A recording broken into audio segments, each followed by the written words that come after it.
ভারতের রেল বাংলাদেশের মধ্যে দিয়ে চলতে দেওয়া হবে না।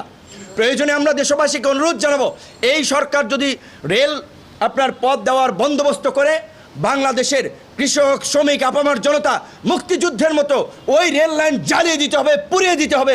বাংলাদেশের মধ্যে দিয়ে বাংলাদেশের স্বাধীনতা সার্বভৌমত্বকে বিপন্ন করে ভারতীয় কোনো রেল লাইন বাংলাদেশে চলবে না, চলবে না।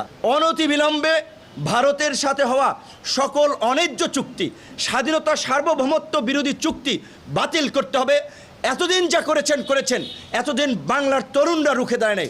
আজকে আমাদের মতো তরুণরা দেশের স্বাধীনতা সার্বভৌমত্ব রক্ষার জন্য প্রয়োজনে দ্বিতীয় মুক্তিযুদ্ধ কর। বঙ্গোপসাগরে ভারতের নজরদারি থেকে শুরু করে বাংলাদেশের অভ্যন্তরীণ সমস্ত নৌ স্থল পথে ট্রানজিট দেওয়া শুরু করে এখন আকাশ পথেও স্যাটেলাইট দিয়ে নজরদারি করার সমস্ত আয়োজন তারা করে বাংলাদেশকে ভারতের পেটে ঢুকিয়ে দেওয়ার একটা বন্দোবস্ত করছে।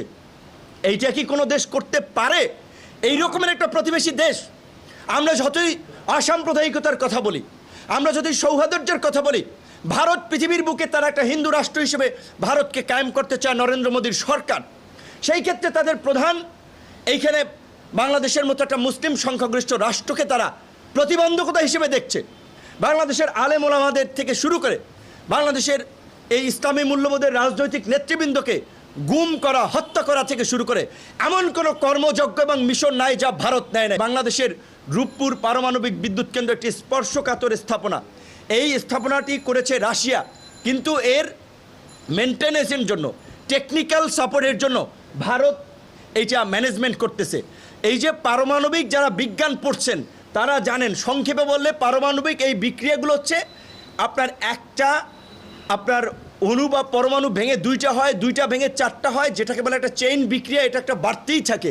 তো এই পারমাণবিক দুর্ঘটনা যদি বাংলাদেশে ঘটে, বাংলাদেশের ম্যানেজমেন্ট করার সক্ষমতা নাই। আবার সেই ম্যানেজমেন্টের দায়িত্ব দিয়েছে বাংলাদেশের চিরশত্রু ভারতের হাতে। আমরা অবশ্যই বলছি যে ভারতের প্রতি মুক্তিযুদ্ধের কারণে আমরা কৃতজ্ঞ, আমরা একটা বন্ধুত্বপূর্ণ সম্পর্ক গড়ে তুলতে চাই। কিন্তু ভারত 53 বছরে বাংলাদেশকে কি কোনো সেই মর্যাদা দিয়েছে? ভারত প্রতিবেশী অনেক দেশকে তাদের জাতীয় দিবসের অনুষ্ঠানে অতিথি করেছে। বাংলাদেশের কোনো রাষ্ট্রপ্রধানকে কি অতিথি করেছে? বরঞ্চ আমরা এবার দেখলাম যে প্রধানমন্ত্রী শেখ হাসিনা যখন দিল্লি গিয়েছেন, নিউজ 18 থেকে শুরু করে অনেক পত্রপত্রিকা লিখছেন বাংলাদেশের মুখ্যমন্ত্রী এয়ারপোর্টে অবতরণ করছেন।